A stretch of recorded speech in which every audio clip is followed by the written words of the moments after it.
jump right into it and let's get that Monday recap out of the way. I'll go and start talking about the Eagles and Bucks game here. Not a lot to show for on the Buccaneers side of the ball. Mike Evans stays hot there, salvages his fantasy stat line with a touchdown. Um, he's pretty much the lone bright spot out of that offense. Baker Mayfield and the offense as a whole really didn't look too good against that Eagles D. The run game was stymied. Rashad White couldn't get anything going. If you had to play him, sorry to have you do that, but they were just simply outmatched. And on the flip side, AJ Brown fantasy owners, at last you got your first big game of the season from AJ Brown. Didn't get into the end zone. I believe he did drop what would have been a sure touchdown there. So I can't remember if it was in the third or fourth quarter, but so that hurts. But he still had a pretty nice stat line there, and DeAndre Swift still rolling, just like the previous week.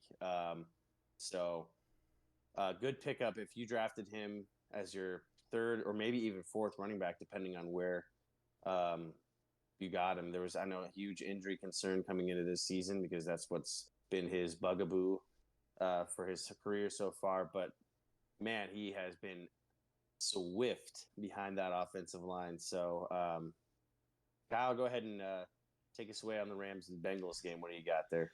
All right, so this Rams Bengals game was really a slow game. A lot of field goals in this one for each team.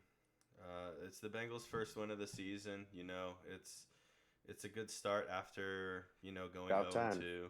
Yeah, Joe Burrow still looks like he's kind of shaking off the offseason blues or somewhat. I don't believe he had a passing touchdown that game. I think it was Joe Mixon running the ball in there for the Bengals, but they did enough to win that game defensively. They stopped the Rams. The Bengals defense honestly really showed up this game and helped them, just win this one. Easy win or not really an easy win, but you know what I mean. It's a nice win for the Bengals. Rams aren't too bad of a team to beat either. I feel like this season, at least starting out, they're looking a lot better than they did last year, of course. But yeah, the outlook for these teams, they're both 1 and 2. They still have some areas to work on, obviously. It's going to be interesting seeing both these teams down the road, see how they perform later on in the season. Will the Rams kind of pick up the pace again with the addition to Cooper Kupp? Will Jamar Chase, kind of get more involved here in this Bengals offense? There's a lot of question marks here, but, it's just a wait and see game, really. However, let's go ahead and take a look at that Thursday outlook for the Lions. Yeah, definitely going to be interesting to see where the Rams and Bengals go. But it was definitely a must-win game for Cincinnati there. So good on them. Tonight, gonna be an interesting game. I fully expect this to be, probably like the most like these two. Forget about week one for Detroit. Like this so far is the most must-win game that they have to claim that top spot in the division, to show up, at home and say, hey, like we're gonna own this house this year, and really just make a statement to the rest of the division, saying that like this is our division now. Um, but for me, I think the way that the key to success for them tonight is to stay balanced on offense, not give up on the run game, even if they do fall behind. They're not going to have Montgomery, I believe, tonight. He's not expected to play, and if he does, he's going to be limited. So really, it's going to revolve around Jameer Gibbs. So not abandon the run game, get creative, maybe. Let's see some of these other guys get involved on some creative runs, since you don't really have that. From Jared Goff, he doesn't really have the ability to run that effectively. And then obviously, let's keep the moneymakers involved in St. Brown and Sam Laporta, developing into like an absolute safety valve there um, for Jared Goff. So that's to me, that's the key to them having success tonight, and that's the key for those three players and Jared Goff to have good fantasy output tonight. They're really the main components to this offense. So on the flip side, let's talk about Green Bay. All right, so with Green Bay, the player I am most curious about is Romeo Dobbs. He had 12 targets last week for this Packers team. However, they were without Christian Watson and Aaron Jones last week, so that kind of paints the picture of why Dobbs was so involved. They're going to get Watson and Jones back this week. I think Watson's going to be on a snap count, but it should somewhat take away Dobbs' production here. And Aaron Jones, he's Aaron Jones. It's a huge boost for the Packers here, having him come back. Christian Watson, we'll see how involved he gets. He's more of a speedy, athletic guy. He's dealing with hamstring issues. He's coming back after missing the first 3 weeks. So it'll be interesting to see how they incorporate him into this game this week. But, they're good to start. And I think Jordan Love, if you have him in fantasy, he might be a good start too, because I think this game is going to have a lot of back and forth. I own Jordan Love. He's off to a great statistical year. Nothing insane. Like, he's not putting up Mahomes numbers or anything, but he's serviceable. He's throwing touchdowns. He's getting it done.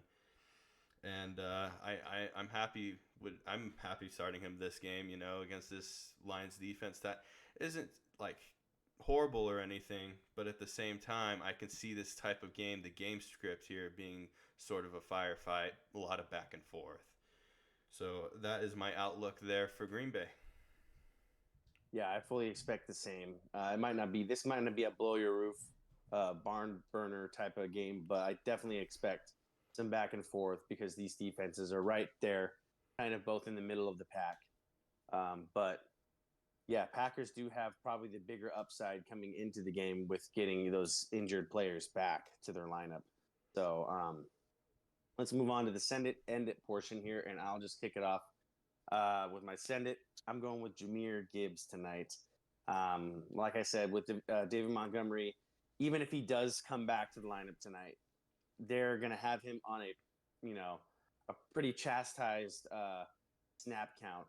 So he will not really have the ability to have that much of an impact, maybe near the goal line.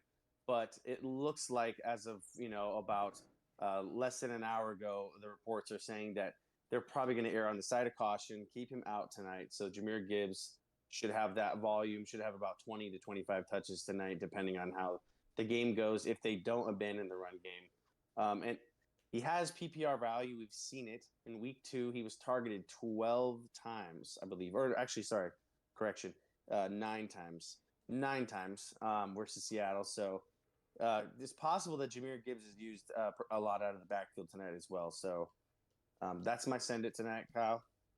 Let's see what you got. My send it for this game is also a running back. It's going to be Aaron Jones. I know he's going to be coming back from an injury, but he's been cleared this week. He's not going to be on a snap count like Watson is. And I think the Packers are going to lean a lot on him for this game, whether it's just dump off, screens, you name it. He's capable of it. We've seen it.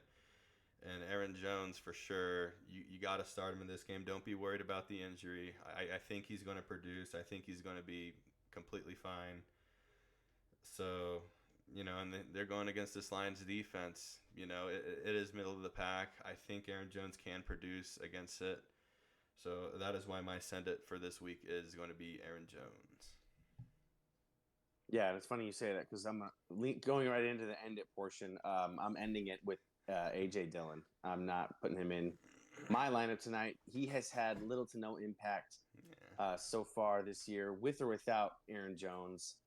To me, the A.J. Dillon succeeds in games where the Packers offense as a whole succeeds. So in a game like tonight, that's going to be back and forth, where you don't know for sure if they're just going to be blowing the top off this game, and the second half is going to be run it down your throat mode. I don't see fantasy value for A.J. Dillon tonight. And I don't believe he has gotten in the end zone so far to even start off the year. So, yeah, let's hear what you got. All right. So for my end it, I have the Packers defense. I just don't trust the Packers defense going up against the Lions team with this many weapons. You know, even Khalif Raymond and Josh Reynolds are doing pretty solid as well. You know, they have Amon-Ra St. Brown, they have Jameer Gibbs. They have a lot of weapons on this Lions team. They could go different choices. Sam Laporta. It's just a monster to go against if you're the Packers defense, and I think they're going to struggle this game, like containing all these different weapons. I wouldn't trust the Packers defense. If you have anyone else to start in your defensive slot, I probably would give them a look. But the Packers, I wouldn't trust them going into this Thursday night game. So let's move on to the predictions, man. Yeah, I think they're unsure if they're going to get Jair Alexander back. So the Thursday night curse hasn't been as prominent as it was last year. There has been a lot more points scored in these first couple Thursday night games, as we saw pretty much through a majority of the last couple of years. So I'm hoping that trend of the short rest, being able to get in the end zone and make some stuff happen, is reversed so far. But yeah, I'll let you go first. For my prediction, I think it's going to be a good game for the most part. I have the Lions pulling away, you know, towards the third or fourth quarter. I think the Lions are going to win it 27-20. It's going to be your standard divisional game with the Packers and Lions. It should be entertaining to say the least. At least I hope so. But yeah, I think the Lions are going to improve on their record right now, and that's that. I think they're the best team in the NFC North right now. Yeah, I think it really ultimately depends on how their defense is able to play against Jordan Love tonight. If they're able to get in his head, as we saw last week for the Packers, I mean, it was a tale of two halves. The Saints defense was able to just stymie and make, you know, the Packers offense just completely, they were just bewildered, and there was nothing, they couldn't string anything together until second half rolls around. Jameis Winston comes in that game. The Packers were able to gain some momentum, sustain drives. It was just a tale of two halves. So, but what we did see in that first half, I do think that if I'm Detroit, I'm studying what went wrong for them and what, you know, where did New Orleans succeed on defense, and then I'm going to translate that into my approach tonight against them. So, I do give Detroit the advantage here. 24-20, I believe, will be the score. Even though, I mean, I will say that both of these offenses are capable of putting up points quickly, and they have a plenty of guys that can get it done on either side. So if Jones and Christian Watson are able to come back tonight and have an impact, it may just go in their favor. So, I mean, but with or without, for the Lions, with or without David Montgomery, I do see their team still just being, you know, just as effective. So we will see. I'll definitely be tuned in for the entirety of the thing. But that's all we got for you today here, guys. So we'll see you on Saturday for the Week 4 episode. Thanks for tuning in.